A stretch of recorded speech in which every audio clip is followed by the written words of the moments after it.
lakini faraja kubwa ni kwa wananjombe. Sisi kama wanasiasa tunasema kile ambacho tumekiahidi, na katika kutoa ahadi nyingine tunazitoa mpaka wenyewe tunaogopa.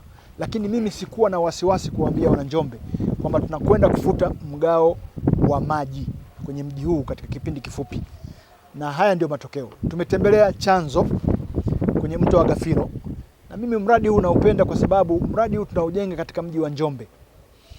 Mradi huu tungeweza tukapata matanki tu na chanzo kikawa sehemu nyingine, lakini tumepata chanzo ndani ya mji wetu na mitambo ya kutibu ya maji na mitambo yote kama inavyoonekana hapa, matanki yanayoonekana hapa ndani ya mji wetu. Jambo la heri, jambo la neema. Kwa hiyo ni mradi wetu wana Njombe.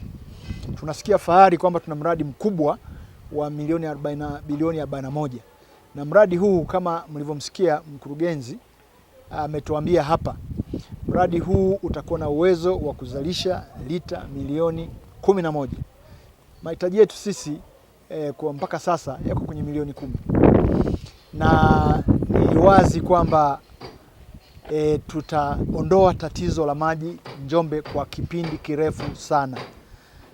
Lakini jambo moja ambalo limejitokeza na nafurahi limeongelewa hapa, ukiangalia chanzo cha maji haya yatatoka kwenye kata mbalimbali. Kata ya mjini yenyewe, kata ya Uwemba, kata ya Matola, kata ya Luponde. Eneo lote hili ni catchment ya kuleta maji hapa ili yatumike. Palikuwa na changamoto ya maji, lakini wakati mwingine sasa hivi vyanzo vimeshuka kutokana na hali ya mvua haikuwa sawa sawa.